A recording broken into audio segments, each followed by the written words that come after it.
Hablando el lunes de que os iba a exponer dos ejemplos de leyes físicas en los cuales aplicamos esta herramienta matemática que es el teorema de la divergencia.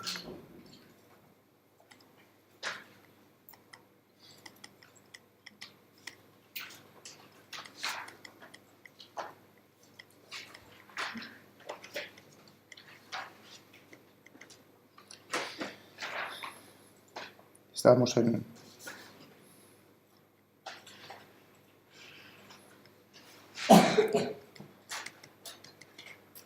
poniendo ejemplos. Estábamos con el segundo ejemplo. El segundo ejemplo era la conservación de la energía.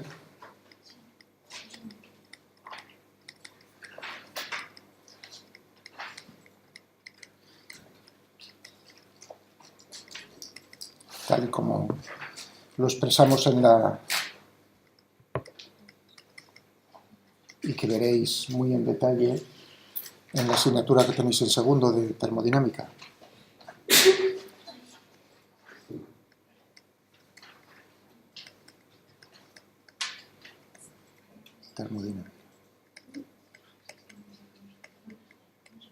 O sea, el principio de conservación de la energía se expresa en termodinámica de una manera muy sencilla que probablemente, tal como pregunté al grupo que tenía ayer, pues ya os habían, en el instituto ya os habían por lo menos mencionado o explicado un poquitín. O sea que voy a hacer, me alegro porque así ya no, digamos, lo que voy a decir pues os suena por lo menos un poquito. Bueno, entonces vamos a aplicar esto a un caso que es particular, que es la conducción de calor.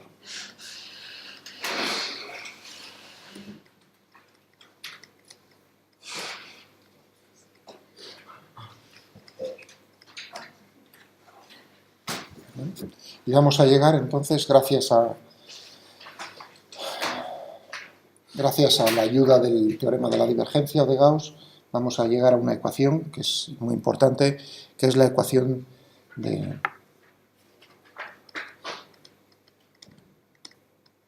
conducción.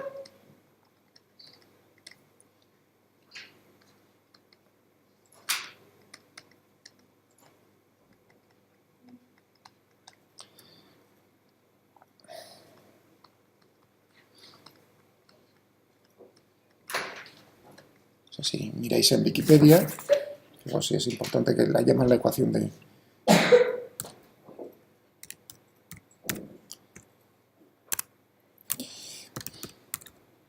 Uy.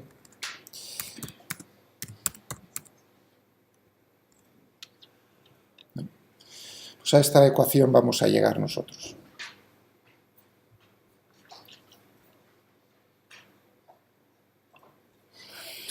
O sea que describe, esta ecuación, lo que nos describe es cómo se propaga el calor a lo largo de un cuerpo por, cuidado, ya digo, por medio de la conducción, ¿no? Aquí no vamos a tener, en este problema, por eso he dicho antes, es un problema particular, no vamos a tener que la masa se mueve en el espacio, únicamente se va transmitiendo a lo largo de un cuerpo que está quieto, digamos, en nuestro sistema de referencia, ¿de acuerdo? Porque claro, el calor también se puede llevar de un lugar del espacio a otro simplemente porque el cuerpo se está moviendo. Es decir, yo, para que lo entendáis rápidamente, normalmente pongo el ejemplo del radiador, pero yo estoy a una temperatura, el aire está a otra. Entonces yo ahora estoy en esta posición. Naturalmente tengo una cierta energía debido a la temperatura que tengo, ¿no? Si me muevo en el espacio estoy trasladando ese calor en el espacio, ¿no? Pero eso no es por conducción. ¿Entendido? Muy bien. Entonces vamos a llegar a esta ecuación gracias a ella. Va a ser una ecuación en la que nos aparecen derivadas, o sea que precisamente es el teorema de la divergencia el que nos permite pasar de una expresión de un principio de conservación o una ley física que es integral, en el sentido, ahora diré lo que es integral, o sea que es yo lo voy a hacer para un volumen finito, como de eso puedo pasar a una ecuación que es en derivadas para, digamos, volúmenes infinitesimales. Eso es precisamente la herramienta que nos permite llegar a eso. Bueno, pues vamos a... Ya os había llegado a decir el lunes que necesitamos lo mismo que en el caso de que habíamos estudiado primero de la ecuación de continuidad, cómo se mueven las cargas en el espacio, o la masa en el espacio. Ahí necesitábamos un campo vectorial, ¿no?, para que describiese precisamente cómo se estaban moviendo la carga eléctrica en el espacio, la densidad de corriente, había dicho. En este caso lo que tenemos es que llegar a un campo vectorial que nos describa precisamente cómo físicamente el calor se transmite a lo largo del espacio. Estuve diciendo que eso, si uno piensa un momento, es decir, cómo el calor se transmite dentro de un cuerpo, uno ve que el calor va desde los puntos que están más calientes a los puntos que están más fríos, ¿no? Del calor al frío, no del frío al calor. Lo cual, fijaos que no violaría el principio, si uno lo piensa, y eso lo veréis en termodinámica, es muy bonito, la segunda ley de la termodinámica. Uno piensa por un momento, anda, ¿y por qué no fluye energía, calor, de un cuerpo frío a uno caliente? Es decir, si yo pongo la mano encima de una placa metálica fría, ¿no?, ¿por qué el calor va de mi mano a la placa y no de la placa a mi mano? Es decir, que la placa se enfriase un poco más y mi mano se calentase un poco más. Eso no viola en ningún momento el principio de conservación de la energía. Pero el mundo está hecho de tal manera que el calor fluye de los cuerpos calientes a los fríos, no de los fríos a los calientes. Si bien este segundo ejemplo que estoy poniendo no viola el principio de conservación de la energía. Entonces, eso es lo bonito, digamos, cómo está hecho el mundo y que os dirán en termodinámica. Por ejemplo, un ejemplo muy bonito es si yo dejo caer un vaso de cristal o una taza al suelo y se rompe, ¿no? Uno ve que eso es la manera natural como ocurren las cosas, ¿no? Tiene una determinada esa taza, una determinada energía potencial gravitatoria, ¿no?, que se transforma al final, bueno, pues en deformaciones, rotura y en elevar también un poco la temperatura del cuerpo, la conservación de la energía. ¿Habéis visto vosotros alguna vez, salvo en las películas, que los trozos que estén repartidos por ahí por el suelo de repente se pongan en movimiento, se peguen otra vez y se eleven en el aire? Bueno, eso no violaría la conservación de la energía.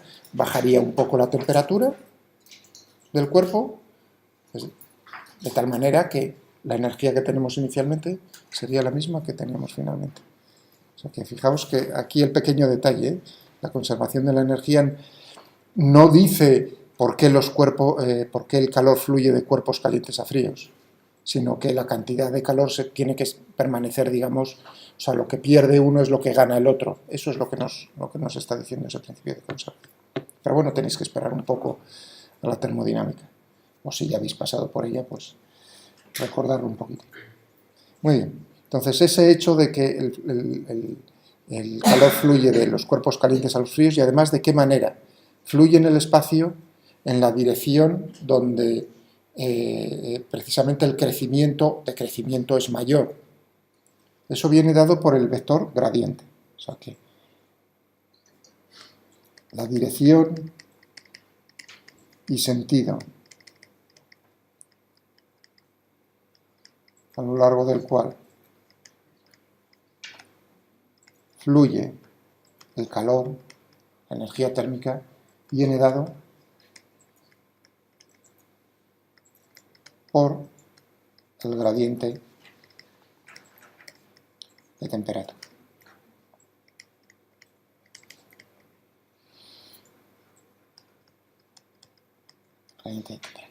Claro, que fluya de los cuerpos calientes a los fríos, fijaos que el gradiente es un vector cuyo sentido es, digamos, en la dirección donde se producen los cambios máximos, ¿no?, y en la dirección en la cual están creciendo, la temperatura crece. Como nosotros estamos diciendo lo contrario, por eso metemos un signo menos, precisamente para indicar que es del caliente al frío y no del frío al caliente. ¿De acuerdo? Y naturalmente uno tiene que tener en cuenta que hay cuerpos, los cuerpos están hechos de diferente manera, tienen diferentes características en lo que respecta a la conducción térmica. Hay algunos que conducen mejor y otros que conducen peor. Eso lo ponemos de manifiesto a través de un coeficiente, el coeficiente de conducción, que vamos a poner aquí.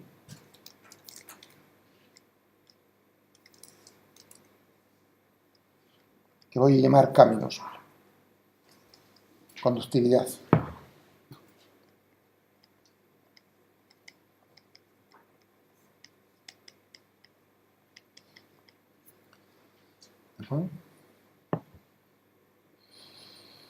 Muy bien. De tal manera, imaginaos, entonces, que tengo una zona del espacio aquí, que se encuentra a una temperatura T1 y una zona del espacio aquí que se encuentra a una temperatura T2, T1 es mayor que T2, ¿de acuerdo? En un plano, por así decirlo, ¿no? Entonces, tendríamos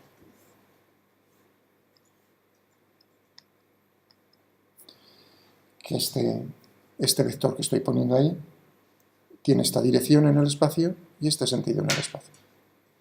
¿De acuerdo? ¿Cuánto recibe un nombre? Este vector, este campo vectorial es la densidad. ¡Uy!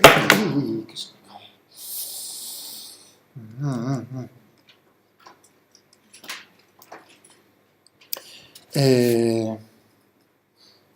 Densidad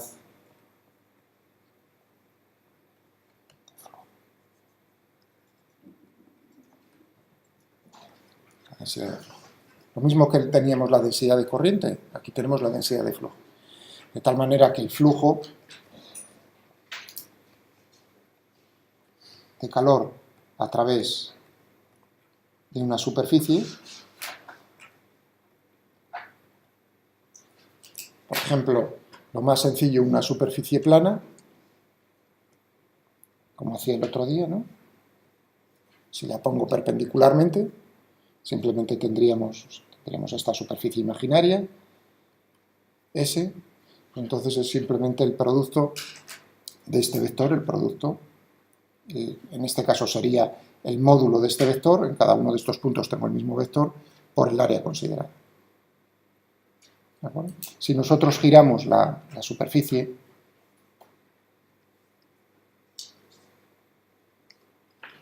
¿de acuerdo?, con el mismo área, entonces uno ve, como caso límite sería ponerlo así horizontal, si lo tenemos horizontal, a través de esa superficie no fluye nada de calor.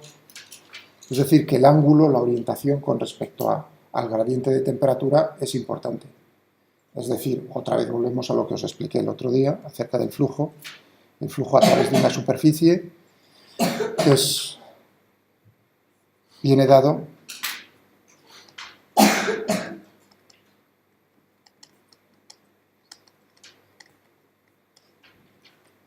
que no tiene por qué ser plana. La superficie S no tiene por qué ser plana.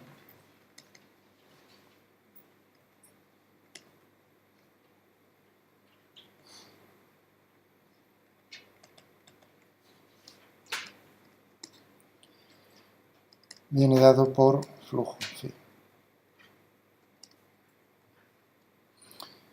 Por la integral de superficie, el campo, si es el flujo,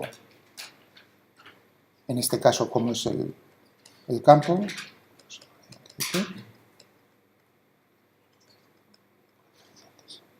este es el flujo, en nuestro caso el flujo de calor.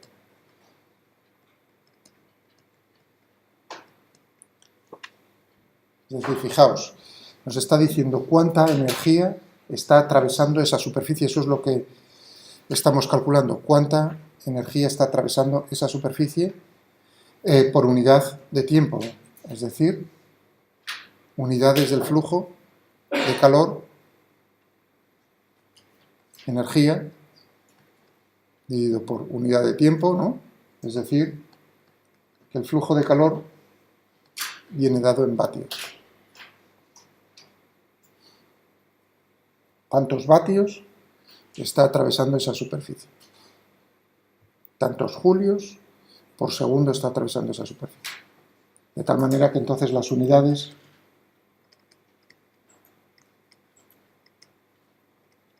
de la densidad de flujo.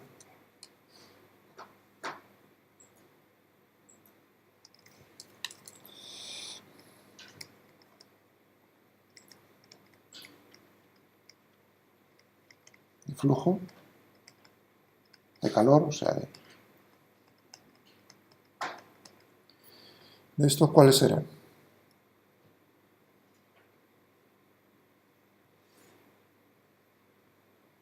Partido de metro cúbico. Fijaos que todo esto son vatios. Esto, naturalmente, metros cuadrados. Por lo tanto,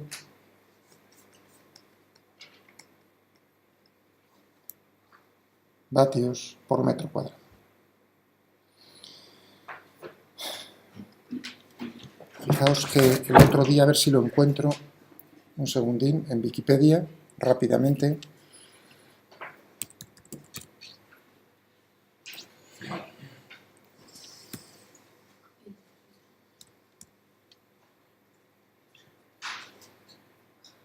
Fijaos, me alegro. El otro día lo pensé, no lo busqué antes. Había buscado otras cosas, me alegro de haberlo encontrado así rápidamente, ¿no? Os dije, a ver qué idea teníais en una titulación además tan importante. O sea, es que o sea, no soy, si os habéis dado cuenta, no soy muy partidario, vamos, no soy un forofo de la memoria por la memoria. Sí creo que es importante la memoria. Pero así la memoria por la memoria, sin intentar entender lo que hay detrás, me parece... No, vamos, no me gusta. En este caso, para que os deis cuenta, sí me parece importante, en vuestra titulación, sí me parece muy importante saberse de memoria la constante solar. Teniendo en cuenta en qué relación, o sea, lo que queremos saber es cuál es la energía emitida por el Sol. En particular, en un sitio que es a 150 millones de kilómetros, o sea, donde nos encontramos nosotros, ¿no? Porque nosotros necesitamos o queremos muchas veces aprovechar esa energía. Entonces, uno necesita saber de qué energía dispone a 150 millones de kilómetros del Sol. Eso viene dado por la constante solar, que como veis, que bien, es una medida de la densidad de flujo. Densidad de flujo de energía, estamos aquí, ¿no? Estamos con energía, densidad de flujo de energía. O sea, ya veis que la densidad de flujo nos aparece constante. O sea, cuando mirábamos el movimiento de las cargas eléctricas, ¿no? La densidad de flujo de corriente, la densidad de flujo de energía, densidad de flujo de lo que estemos tratando, densidad de flujo de masa. ¿Lo veis? O sea, que esos vectores, densidad de flujo, no es que sea particularmente en un tema, sino que nos aparece en muchas partes. Bueno, aquí. Entonces es el nombre convencional para para darnos la radiación electromagnética solar media por unidad de área que sería incidente en un plano perpendicular a los rayos a una distancia de una unidad astronómica, son 150 millones. O sea, una unidad astronómica es precisamente la distancia media Tierra-Sol, 150 millones de kilómetros, ¿no? O sea, si grosso modo la distancia media del Sol a la Tierra. Bueno, cuidado, la constante solar incluye todo, o sea, no solo la luz visible, sino también infrarrojo, ultravioleta, es decir, en todo el espectro. Bueno, y os dije que era de qué orden, yo dije, para vosotros, el número que os tenéis que guardar en la cabeza, y ya os digo, es importante, no es que os lo vaya a preguntar yo, pero vamos, me parece que os dije, ¿de qué orden de magnitud? 1 kilovatio por metro cuadrado. ¿No? Os dije, con eso ya uno tiene el número correcto, os dije, realmente no es 1 kilovatio, es más, y os dije 1300, ¿no? Bueno, me he equivocado en 60, 1361, o sea, ya veis, si queréis afinar un poco más, 1300 ya, con eso basta. O sea, 1,361 kilovatios por metro cuadrado. Muy bien. Hay una diferencia, naturalmente, cuando tal, porque la actividad del Sol también cambia. Bueno, esa ya.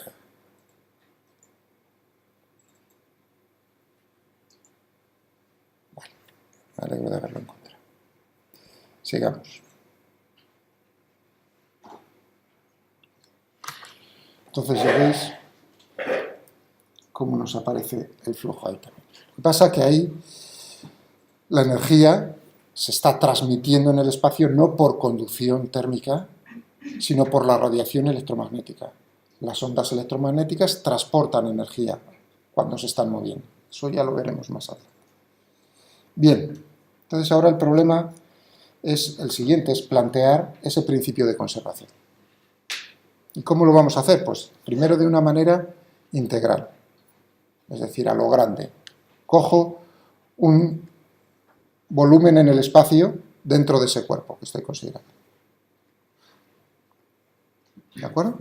Eso para darle, pongo así, eso para darle, que veáis que sea en 3 dimensiones. Muy bien. Entonces ese cuerpo pues está cada punto a una diferente temperatura, todo ello, de tal manera que de alguna manera nosotros podemos representar este vector densidad de flujo por las líneas de campo. Estas son las líneas de campo o de corriente de la densidad de flujo.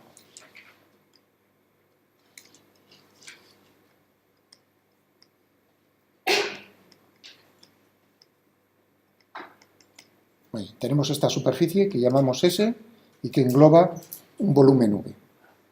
Y es una superficie cerrada. Entonces, vamos a calcular, vamos a plantear el principio físico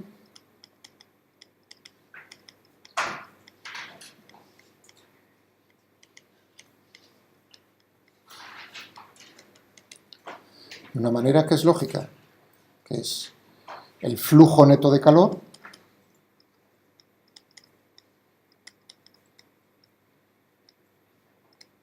de energía, calor, a través de esa superficie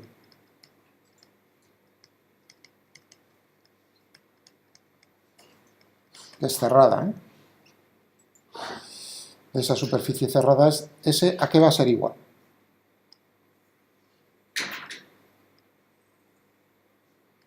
Fijaos que nosotros tenemos energía en cada zona del espacio, habrá una determinada energía. Entonces lo que está haciendo es esa energía, se está además transportando. ¿Qué tendremos cuando yo hago el cálculo del flujo neto de energía a través de esa superficie cerrada? Si ese flujo neto es cero, es decir, lo que entra, ¿no?, de fuera es igual a lo que sale desde dentro hacia afuera, lo que entra desde fuera hacia adentro es lo mismo que lo que sale desde dentro hacia afuera, ¿no? Eso es lo que me está diciendo. Si ese flujo neto, si esas dos cosas son iguales, el flujo neto es cero. Entonces, ¿qué quiere decir? Pues naturalmente que la energía que tengo encerrada dentro de ese no cambia. Evidente, ¿no? Fijaos que eso que estoy diciendo de palabra y que os parece evidente, ese es el principio físico, no tiene... Os parece evidente, ¿no? Eso es porque ya lleváis muchos años que se os está diciendo lo del principio de conservación de la energía, pero eso no tendría por qué ser así. ¿Lo entendéis? Ese es el principio físico. Entonces, ahora viene la cosa, bueno, y si entra más, si entra desde fuera hacia adentro más que lo que sale desde dentro hacia afuera, ¿qué es lo que ocurre? Que la energía que tengo dentro de ese habrá aumentado, ¿no? Y al contrario, si sale más desde dentro hacia afuera que lo que entra desde fuera hacia adentro, entonces, ¿qué es lo que ocurre con la energía que tengo dentro, en ese volumen, dentro de ese? Pues que estará disminuyendo en el tiempo. Bueno, pues precisamente entonces el flujo neto de energía a través de la superficie cerrada S lo que nos está dando es el cambio por unidad de tiempo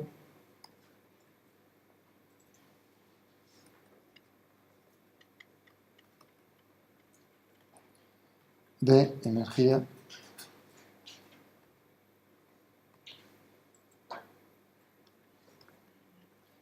dentro de eso. Es decir, en el volumen V. Es la variación, cambio o variación, da igual, en el tiempo, por unidad de tiempo de la energía. Este es el principio físico. Eso es lo importante. Y aquí salvo un signo matemático que es el igual, todo lo he puesto con frases para expresar el principio. Bueno, ahora sí viene el momento de traducir este principio que uno expresa de esta manera, de una manera matemática, porque esa es la herramienta que tenemos. Entonces, ¿qué tenemos arriba? El flujo neto de energía. Vamos a ponerlo en, ¿no? El flujo neto de calor a través de ese. Pues lo acabo de escribir hace un momento para una superficie que es abierta.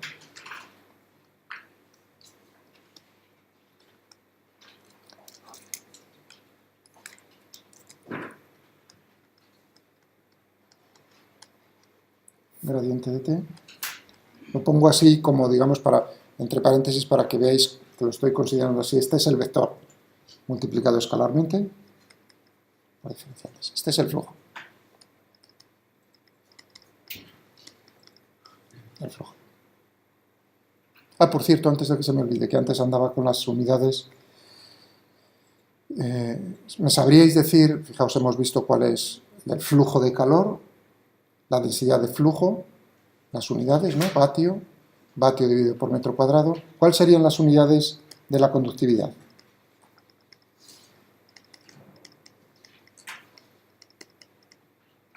A ver qué tal. Así ejercitamos también un poco lo de las unidades.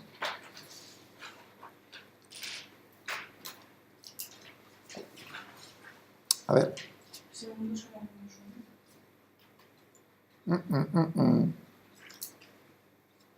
O sea, estoy fijándome ahora, la pregunta, pues vuelvo a repetirles cuáles son las unidades de K.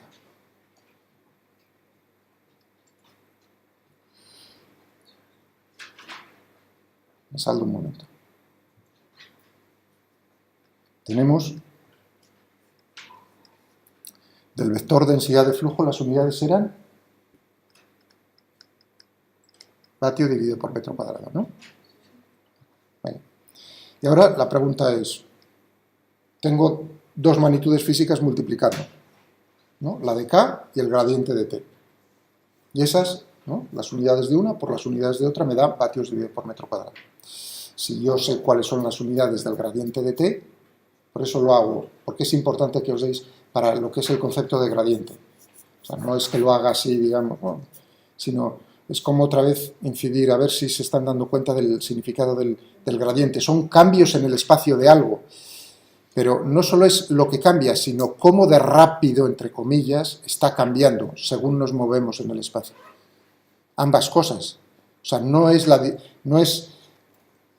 diferencia de temperatura solo, sino en qué distancia se está produciendo esa diferencia de temperatura. O sea, tendremos, fijaos, para unidades de, ¿no? Las unidades del gradiente de temperatura, ¿cuáles serán? Eso es lo importante. Si yo tengo esas, ya está hecho prácticamente. Son cambios de temperatura divididos por la distancia en la cual se está produciendo ese cambio en temperatura. Es decir, que tendremos en el sistema internacional Kelvin, cuidado aquí, K mayúscula no es la conductividad, sino el Kelvin, ¿no? Dividido por ¿no? Fijaos, si uno dice, bueno, yo es que me lo aprendo de memoria, en coordenadas cartesianas, ¿cómo era este vector?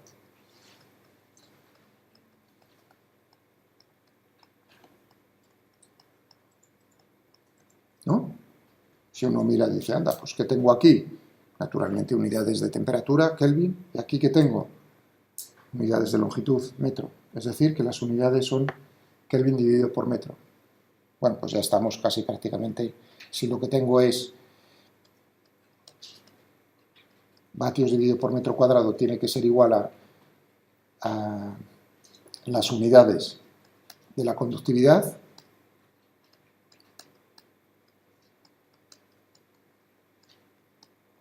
Serán, ¿no? Vatios dividido por metro cuadrado por metro dividido por Kelvin, es decir, vatios dividido por Kelvin y por metro. Esas son las unidades de la conductividad térmica. Pero para mí, o sea, en este momento, lo importante era que os dieseis cuenta de las unidades del gradiente de temperatura. Por eso lo he preguntado. Esto es lo importante, aquí en este momento, vamos. Por supuesto, en el tema, pues cuando uno trata la conductividad en detalle en termodinámica, y quizás, no lo sé, como plantearán la asignatura, pues en ese momento sí, esta será importante, pero aquí lo importante es esta. Muy bien, digamos, cerramos este apartado en cuanto a las unidades de la conductividad y sigamos.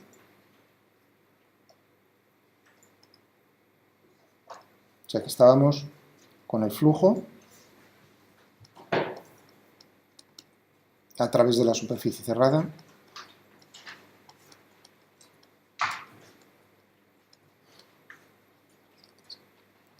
Fijaos que este vector, insisto, en lo que os he dicho otros días, si tenemos aquí la superficie S, este vector lo que me está dando, precisamente, lo que estoy haciendo es dividir la superficie en elementos infinitesimales. La dirección perpendicular es precisamente la dirección de este vector. Y el sentido, al ser una superficie cerrada, el sentido siempre es hacia afuera. ¿De acuerdo? O sea que si tengo un vector normal n, unitario, eso como recordatorio también. Es decir, que en este punto sería de esa manera, en este otro punto de esta manera, en este otro punto de esta manera. Es decir, lo que estamos es dividiendo la superficie en trozos pequeñitos, que podemos considerar planos, ¿no? Y como ya sabemos calcular el flujo a través de una superficie plana, pues es ir sumando esa integral. Muy bien. Y esto hemos dicho, que la ley física, ya tenemos la parte de la izquierda, el flujo neto. Y ahora lo que tenemos ahí a la derecha, el cambio en el tiempo de la energía almacenada en esa zona del espacio. ¿De acuerdo? Muy bien. Cambio del calor almacenado en esa zona del espacio. Vamos a ponerlo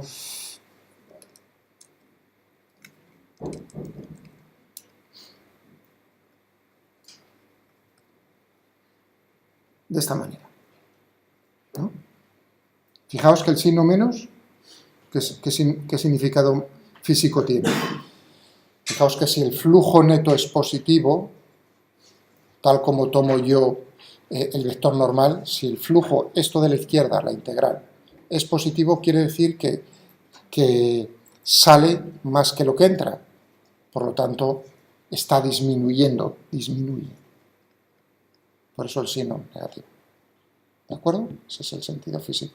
Si hubiésemos tomado el vector normal hacia adentro, entonces sería un más. ¿Vale? Muy bien, pues vamos a ver si logramos entender qué es lo que hay aquí. Y para ello voy a utilizar precisamente la primera ley de la termodinámica.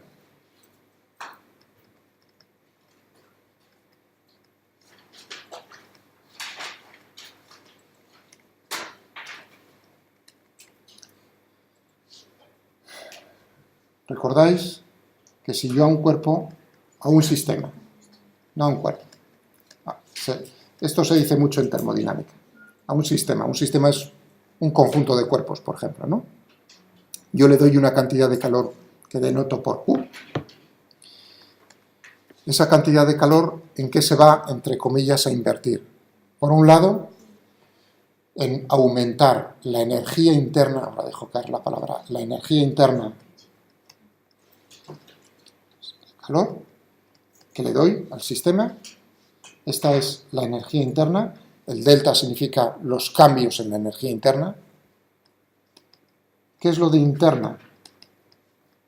Para aquellos que no os suena lo de la energía interna, la palabra, decir no solo energía, digo energía interna del sistema. Bueno, pues es simplemente la suma, fijaos que ahí lo que tenemos es, podéis pensar, naturalmente átomos, moléculas, etcétera, etcétera. Entonces se están moviendo, es decir, tienen energía cinética, pero a su vez también tienen energía potencial. Tenemos enlaces, tenemos electrones y núcleos, pues la energía interna es la suma de toda la energía que tenemos ahí. Las energías cinéticas, las energías potenciales, toda la energía todos los tipos de energía que tenemos ahí en ese sistema, pues la suma de todos ellos, eso me da la energía interna del sistema. ¿De acuerdo? Bueno, entonces, si yo le doy calor, sí. ¿Lo has mandado con una U o con una U? No, con una U. No sé si habéis estado ya en... Normalmente se utiliza la U, pero bueno, a mí eso es notación, no pasa nada. Entonces, lo que estoy diciendo es, por un lado, le doy calor, Q, y eso se invierte en aumentar delta, en aumentar la energía interna del sistema.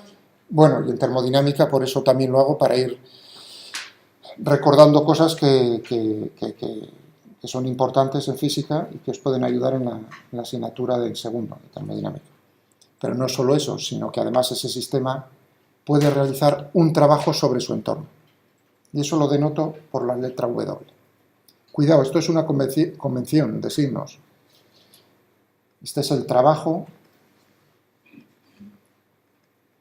que realiza el sistema sobre su entorno. Si yo y lo estoy tomando como positivo, por eso lo estoy poniendo ahí, es decir, que el calor que le doy, o bien una parte aumenta la energía interna y otra parte lo que hace es permitirme que el sistema realice trabajo sobre el entorno, que así para haceros una idea. Tengo un globo, ¿no? Y el globo lo tengo lleno de un gas. Pues entonces caliento, le doy calor al gas que tengo dentro de ese globo. ¿Qué es lo que ocurre? ¿No? Por un lado, naturalmente se pone más caliente el gas, aumenta, naturalmente las moléculas están moviéndose más rápidamente, la energía interna, la energía cinética está aumentando, pero además el globo se expande. ¿Qué quiere decir que se expanda? Que naturalmente está rodeado de aire, está realizando un trabajo contra el aire.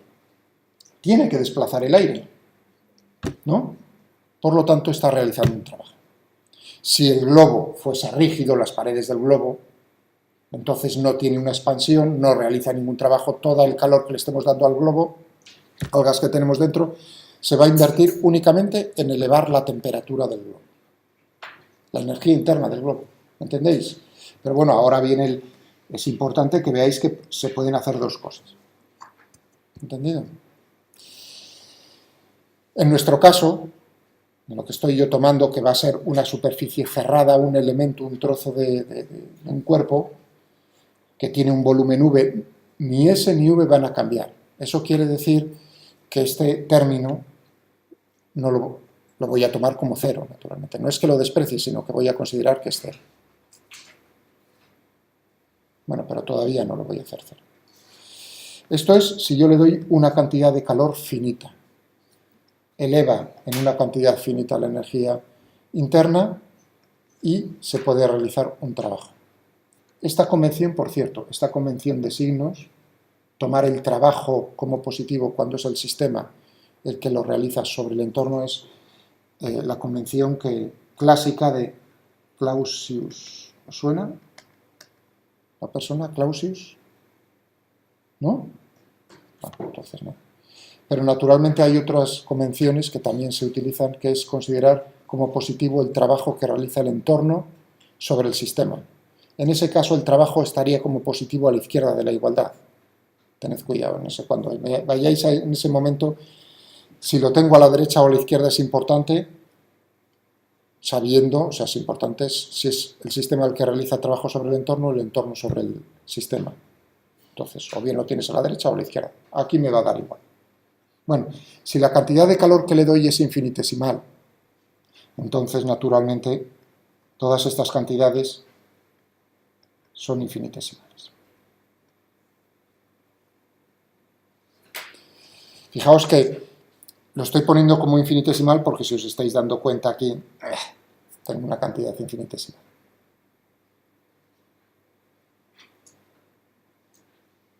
¿Vale? Muy bien. Por cierto, les comentaba a vuestros compañeros ayer, no sé si me arrepentí luego o no, pero bueno, lo voy a decir porque también ya que estoy intentando daros así una base rápida en lo que respecta aquí a termodinámica, estas Ds son cantidades infinitesimales. Lo que pasa es que tienen un carácter, las tres no son iguales. Realmente la notación correcta, lo digo por si acaso luego os lo ve otra persona y dice, ¿no? Y también para, digamos, voy a dejar caer cosas que pueden llegar a ser importantes el próximo año. Realmente la notación correcta, y ahora os diré por qué esta notación es así, sería de esta manera. Fijaos que estas Ds son diferentes a esta D. ¿Cuál es la diferencia? ¿Cuál es el sentido de cada una de las Ds? Que en este caso es un diferencial exacto.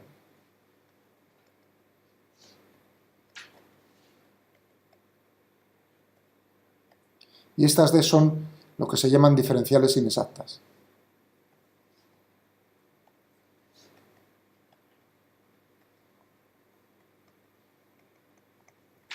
Hablando en cristiano, significa, fijaos,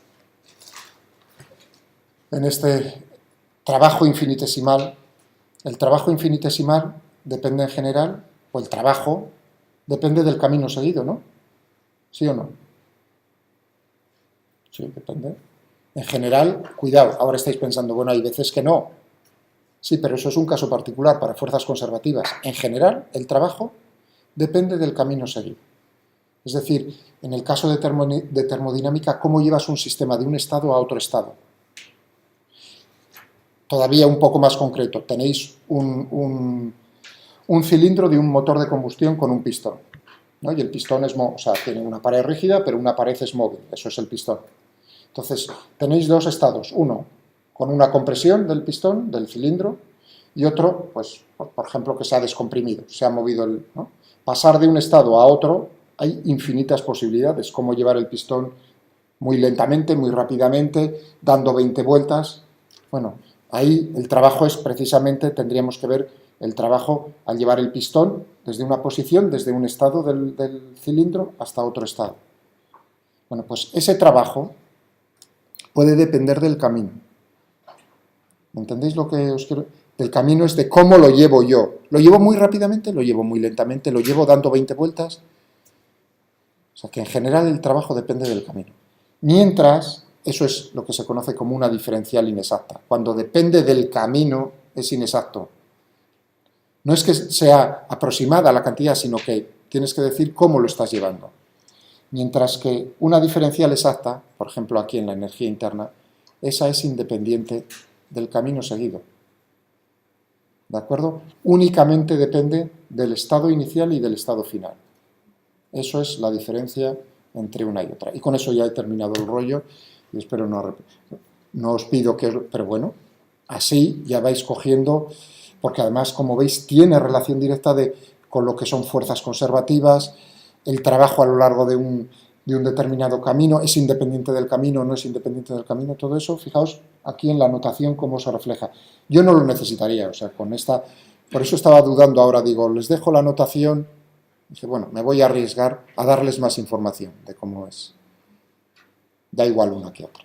Es decir, que aquí realmente lo que tendríamos sería esta D, esta delta.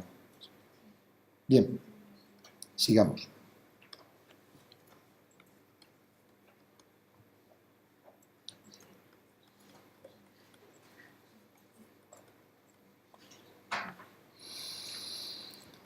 Si yo considero que no cambia el volumen, es decir, que el trabajo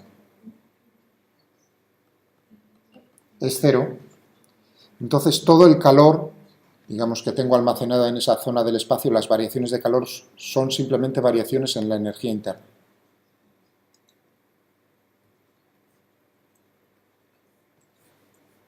Si se cumple esto, entonces tengo esto. De tal manera que entonces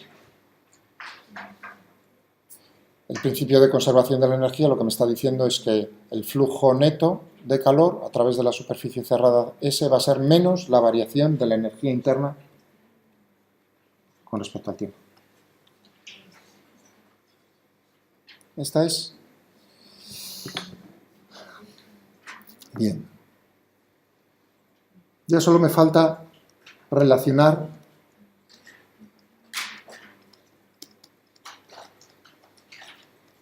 la energía interna con la temperatura. la energía interna U con la temperatura T. Y eso, pues lo voy a hacer de una manera muy fácil. Hay una relación que es directamente proporcional. Cuidado, ¿eh? Ahí estoy también suponiendo un caso particular. Y ahora os diré un ejemplo para que lo veáis claramente. Si yo tengo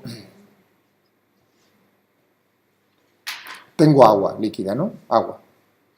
Y le doy una cantidad de calor a una determinada temperatura, 25 grados. Le doy calor, una determinada cantidad de calor, entonces ¿qué ocurre? Que aumenta la temperatura del agua. ¿De acuerdo? Porque la relación va a venir dando, si yo le doy calor, en que aumenta la energía interna y la energía interna es directamente proporcional a la temperatura. U va a ser proporcional a T. Cuidado, no lo dije explícitamente y es muy importante. Aquí la temperatura T es la temperatura absoluta. Eso siempre es para el mismo estado del agua, ¿no? Como para el mismo estado. Porque si cambias de un estado a otro... Ahí viene, ¿vale? Ahora viene el comentario. Por eso estoy en un caso particular. Y el caso particular viene dado en que no hay cambios de fase. Es decir, consideramos que no hay cambios. ¿Qué es un cambio de fase? Pues ya lo sabéis. Por ejemplo, en el agua, es lo más facilongo, ¿no? Que pase de sólido a líquido, de líquido a gas, o a la inversa, de gas a líquido, de líquido a sólido, o sublimación de sólido a gas, de gas a... ¿no? Todo eso son esos procesos, cuando hay un cambio en el estado, o sea, hay precisamente de sólido a líquido, en condiciones estándar, a 0 grados, ¿no? Lo que ocurre que es, si yo tengo un bloque de hielo a 0 grados y le doy calor, ¿aumenta la temperatura? No. Lo que se está invirtiendo toda esa energía, ese calor, ¿en qué? En transformar de un estado a otro. Es decir, que pasa a agua a 0 grados, no aumenta la temperatura. Precisamente eso es lo que caracteriza un cambio de estado. Cambios de estado hay de muchos tipos y es muy importante en física. Precisamente se estudian en termodinámica los cambios de estado. No, este que acabo de decir es sencillo. Pero hay uno para vosotros, os voy a poner otro ejemplo de cambio de estado, que tiene relación directa con el electromagnetismo. ¿Y por qué pienso que es muy importante para vosotros en energía? La superconductividad. Es decir, ¿cómo puedo yo transportar, ¿no?, energía eléctrica a través de una red, de un cable, sin tener pérdidas por la resistencia del cable? Pues naturalmente enfriando el cable, haciendo primero el cable pues de una determinada sustancia o de un determinado compuesto, ¿no?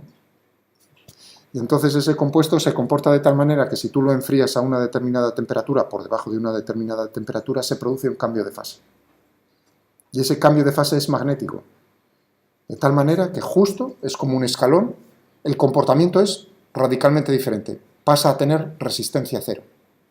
Tenía una resistencia determinada y plaf, de pronto tiene resistencia cero. Eso es un cambio de fase. También, fijaos, es electromagnetismo.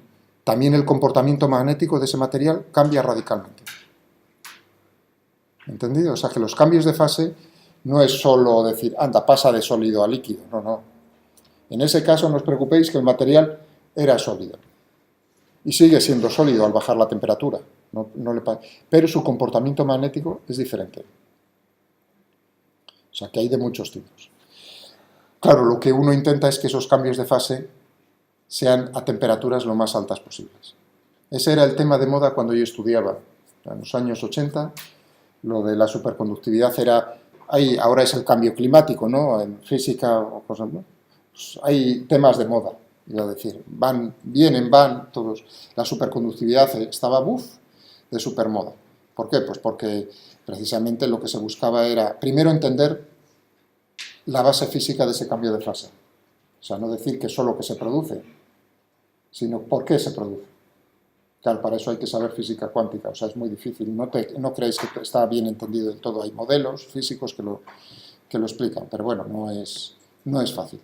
Y segundo, porque naturalmente lo que se observaba experimentalmente era a temperaturas que eran muy, muy, muy bajas. Es decir, que tenías que enfriar con helio líquido.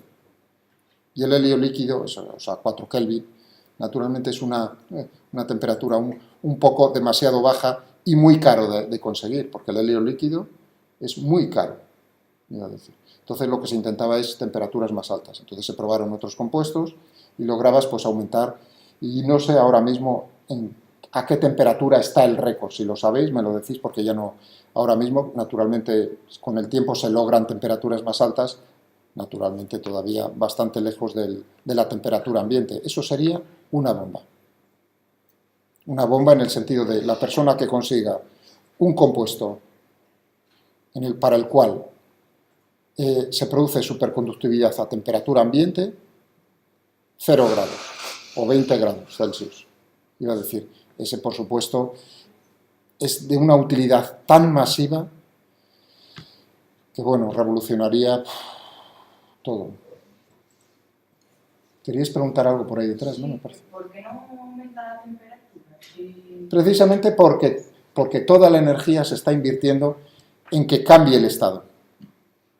Claro, cuando está sólido, el agua, por ejemplo, los enlaces son de una manera, mientras que cuando está líquido, los enlaces son de una manera, de otro tipo totalmente diferente, radicalmente diferente. Entonces, transformar unos enlaces en otros enlaces, eso es, toda la energía se invierte en eso y no en el movimiento de las moléculas. Para ti el movimiento es lo que te da la temperatura, ¿no? Cuanto más rápido se están moviendo, tiene una temperatura mayor. Precisamente cuando ponéis la mano, ¿qué es lo que está ocurriendo? O sea, eso es físicamente lo que ocurre. Cuando ponéis la mano sobre una placa fría, las moléculas y los átomos de la mano se están moviendo más rápidamente que los de la placa. Se producen, entre comillas, choques, entre comillas, porque no es así. Pero bueno, entre comillas para vosotros, de una manera sencilla, se producen choques y una parte, en esos choques, una parte de la energía cinética de las moléculas átomos de la mano pasa a energía cinética en las moléculas y átomos de la superficie metálica. De tal manera que esos se empiezan a mover más rápido, es decir, su temperatura aumenta, pero los tuyos naturalmente se mueven más lento, es decir, su temperatura disminuye. Bueno, entonces no hay cambios de fase. Es proporcional a la temperatura. ¿Y cómo es la constante o las constantes de proporcionalidad? Pues os sonará naturalmente, ahí sí estoy seguro, es la capacidad calorífica. Es decir, cómo de bien guarda el calor, la energía, un cuerpo. O calor específico. Voy a denotar por C minúscula el calor específico, la masa del cuerpo, todo ello sería la capacidad calorífica. C es el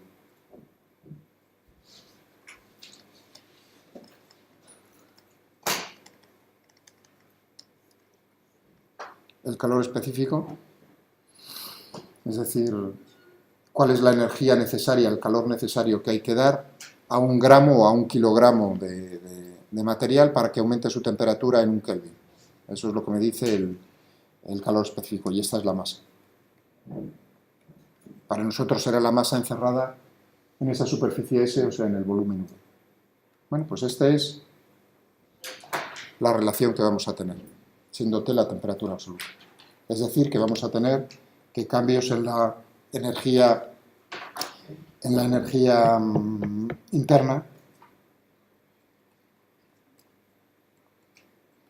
van a venir dados por cambios en la temperatura. Vale, ya estamos. Fijaos que ahí ha sido un paso en el que he tenido que elaborar mucho para lograr naturalmente tener en este término la temperatura.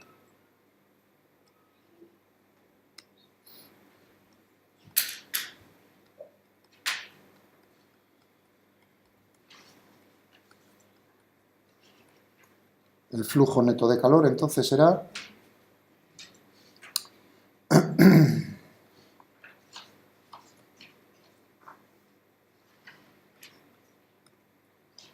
es decir, ya había puesto la U antes.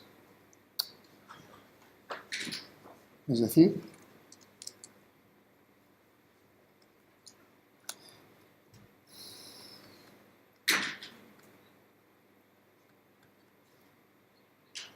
ya, pero ¿cuánto es la masa total que tengo ahí en ese volumen? Si la densidad es ρ,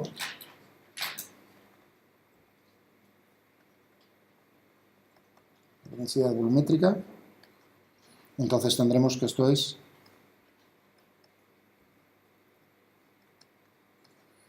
dc rho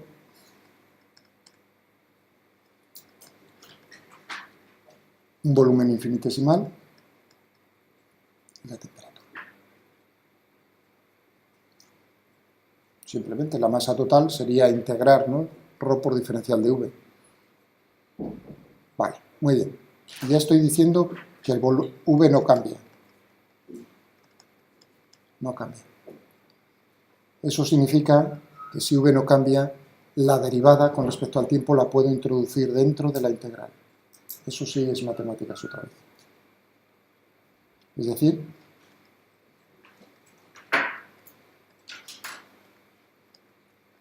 C, que no sé por qué pongo un punto, ρ, estoy considerando, fijaos, que por supuesto ni que el calor específico cambie en el tiempo, ni que la densidad está cambiando en el tiempo, únicamente los cambios en el tiempo van a ser de la temperatura.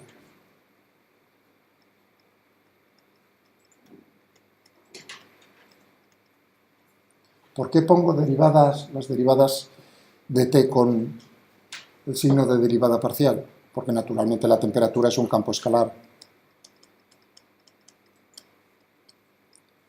Es decir, que no pongo esto, sino pongo cómo está cambiando la temperatura en cada punto del espacio con el tiempo. Muy bien, pues ya está prácticamente.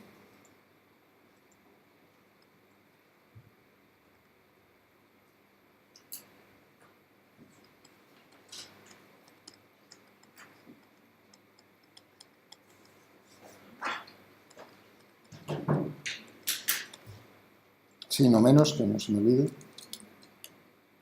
Fijaos que un menos y un menos se me va, ¿no? Puedo ya quitarlo, si queréis. Tenía un menos a la izquierda, un menos a la derecha.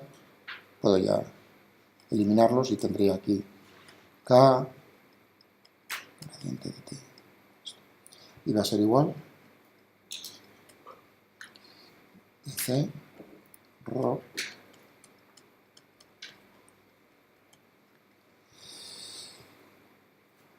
Fijaos, esta es la forma, uno ve esto y dice, ¿de dónde ha salido? Ha salido de lo que puse yo en forma de texto al principio. El flujo neto de calor se manifiesta en un cambio en el calor encerrado, en la cantidad de calor encerrado dentro de ese volumen, por unidad de tiempo. Eso era, fijaos, puesto de forma matemática, es de esta manera, paso a paso, muy lentamente. ¿Entendéis? Ahora viene el alumno y dice, hay dos. Una, me aprendo esto de memoria y me olvido del principio. No es lo recomendable, iba a decir. O sea, si uno ve esto, se lo puede aprender de memoria, sí, pienso yo, pero no entenderlo, ese es el problema. Sobre todo el problema conmigo. ¿Qué es lo que hay detrás de eso? Bien. Y ahora, ¿pero en qué momento vamos a hacer uso del teorema? Porque todo el juego en ese sentido, iba a aplicar el teorema de la divergencia. Fijaos, muy importante, este igual, muy importante, este igual es la ley física, o el principio físico. A ver si os dais cuenta cuando un igual, los iguales son diferentes. Este igual, lo que me está diciendo, esa cantidad a la izquierda es igual a lo de la derecha, eso me lo da una ley física. Nosotros creemos que eso se cumple, hacemos experimentos y vemos que se cumple. ¿Está eso claro? No es una relación, no es una igualdad matemática que yo de la izquierda llego a lo de la derecha, no. Es decir, podría haber un mundo, un universo en el cual esto fuese diferente. ¿Está eso claro? Eso sí es. Otra vez es muy importante que tengáis. Esto es la ley física, es igual. Y ahora lo que voy a aplicar es una relación matemática. Lo voy a poner en otro color. Esta parte de la izquierda va a ser igual por el teorema de la divergencia. Y esto es matemáticas, mates, esa igualdad no es una ley física, eso es un teorema matemático. Que lo que me está diciendo es que esta expresión que tienes ahí integral, en forma de integral de superficie, de flujo, tú lo puedes expresar como una integral de volumen. ¿Y cómo? Si me lo decís, como la integral de volumen, ¿de qué?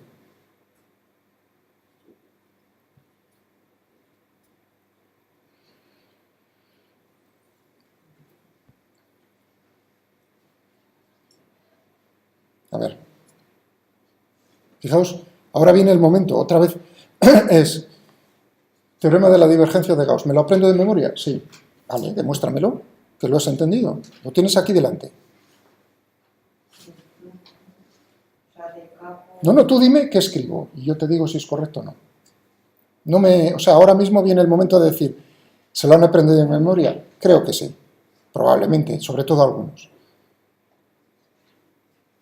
Decir, bueno, pues si lo has entendido, no tienes problema en reproducirlo. Si el volumen tiene que variar en X y Z. O sea, No, yo solo quiero la expresión, es decir, de aplicar el teorema de la divergencia a esto. El teorema de la divergencia me dice que la integral de superficie a través de una superficie cerrada de un campo vectorial tiene que ser igual a la integral de volumen de la divergencia de ese campo vectorial en ese volumen. ¿Cuál es el campo vectorial? K por gradiente de t.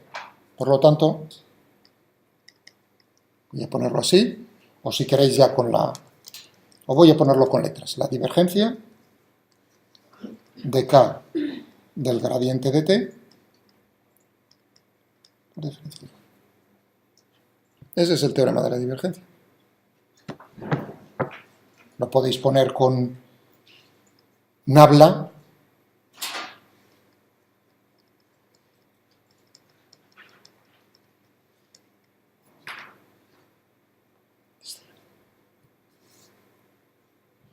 Muy bien. Y ahora sí, tenemos esto. Las matemáticas me dicen que es igual a esto. Y la ley física me dice que tiene que ser igual a esto de la derecha. Ya, pero ¿qué es lo que llama la atención? Que a la izquierda y a la derecha tengo la misma, digamos, tengo el mismo volumen. Estoy integrando en el mismo volumen. Y además eso es cierto para cualquier volumen, no para uno en particular. No he dicho que tenga que tener unas características, sino para cualquier volumen eso se cumple. Por lo tanto, conclusión, si se cumple para cualquier volumen, lo que hay dentro de una integral y lo que hay dentro de la otra integral tiene que ser lo mismo. Conclusión.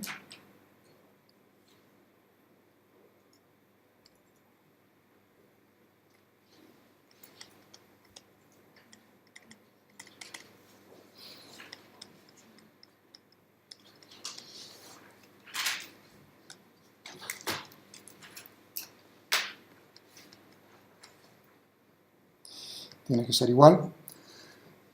Calor específico, densidad.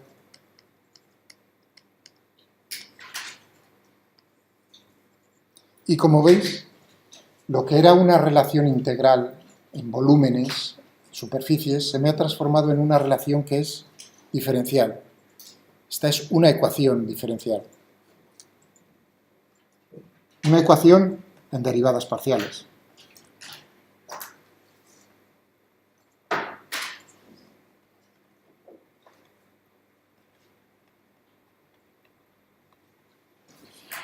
La voy a poner en su forma más habitual.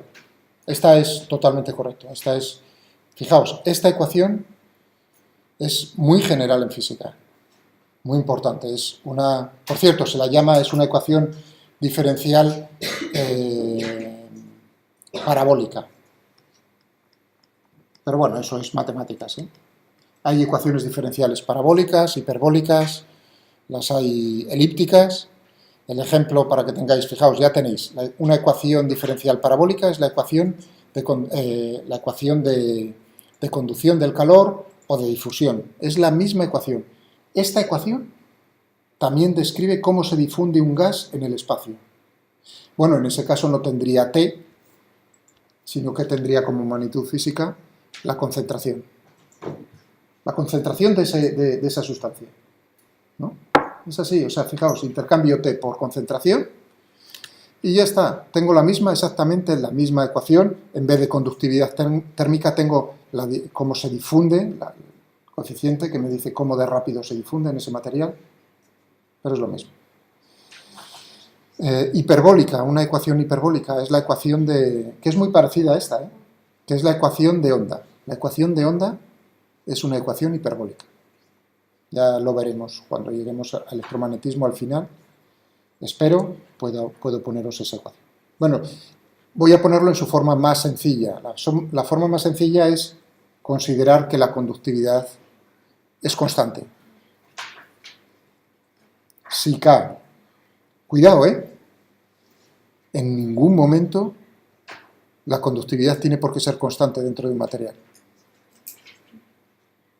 Pero si K es constante, es decir, es un material todo hecho de lo mismo, entonces tenemos que la divergencia de K por el gradiente de T es lo mismo que K por la divergencia del gradiente de T.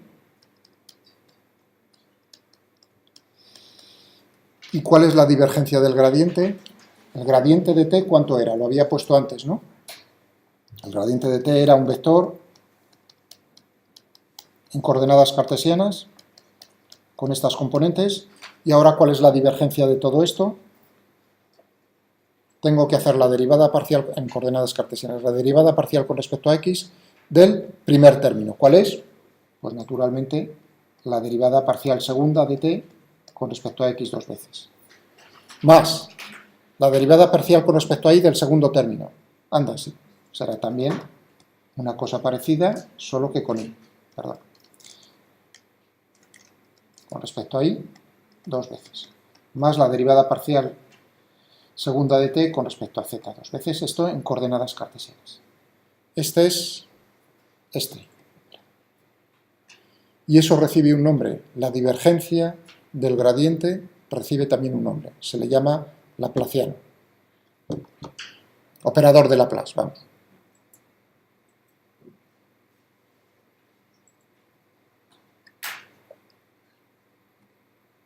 Y se escribe de esta manera. Esto es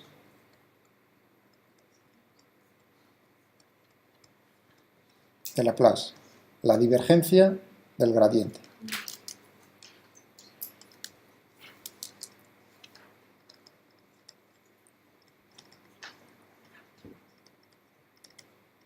El gradiente se aplica naturalmente a un campo escalar, la divergencia del gradiente. Y esto era igual a C rho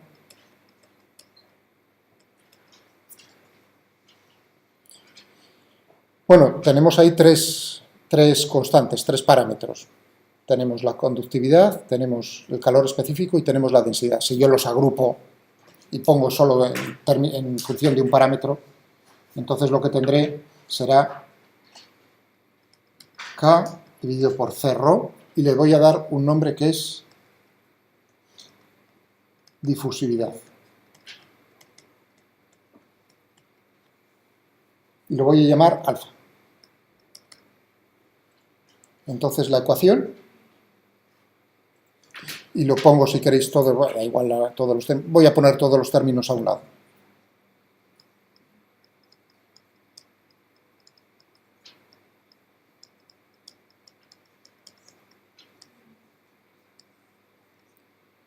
Fin.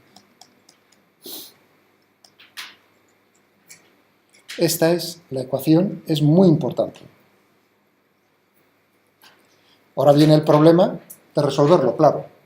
Y eso es lo que os había prometido y todavía tenemos tiempo de hacerlo para, digamos, por lo menos quitar un poco o en lo que sea posible, un poco la sequedad del asunto. Es decir, jugar con esto. En el mejor sentido, de jugar.